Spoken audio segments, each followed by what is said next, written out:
How does a 23-year-old American girl from New Jersey, college-bound 4 years ago, end up in a remote Himalayan village raising over 200 children who have been orphaned as a result of disease and civil war? My story began exactly 5 years ago when I woke up one morning at 18 years old and had a scary realization. I knew very little about myself and what I wanted in my life. So I packed up a backpack with very few belongings and I decided to take a trip around the world. I had never really traveled, never left my country. All of a sudden my whole world opened up. There was so much to learn and so much to discover outside of the walls of a four-walled classroom. I was walking down the road one day when I locked eyes with this little girl. Her name is Laukora. Her job every day was to take loads from the bus park all the way into the villages, and she'd go back and forth all day. She'd make $1, $2 in the day to feed her family. This is the life of a Nepalese orphan. I looked at her and I saw every single piece of myself. And I was devastated. I thought, what have we done as a human family that our children are living this way? I soon kept reading, and I found out that there were 80 million children just like her in the world. And I was devastated. And then I met one particular girl. Her name was Hema, and this is Hema here.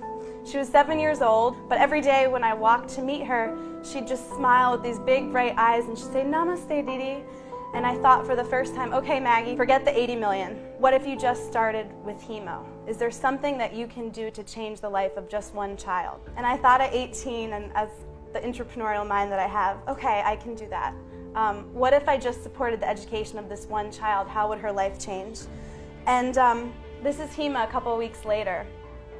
I put her into school and followed and tracked her progress. But the sad thing was that I didn't think it was enough. There were kids that didn't have homes and families, and they were orphans.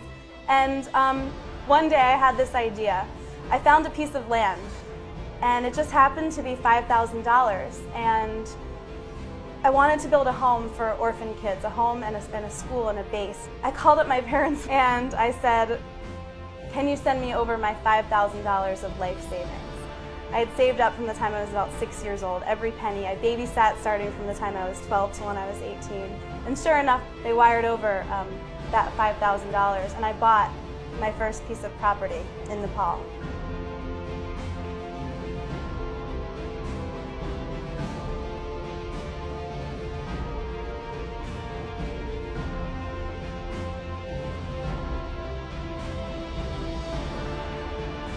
The world will change when our children and our women are educated. They have less children, they raise better families, they raise more educated children, their disease, everything decreases, poverty levels, communities and villages change.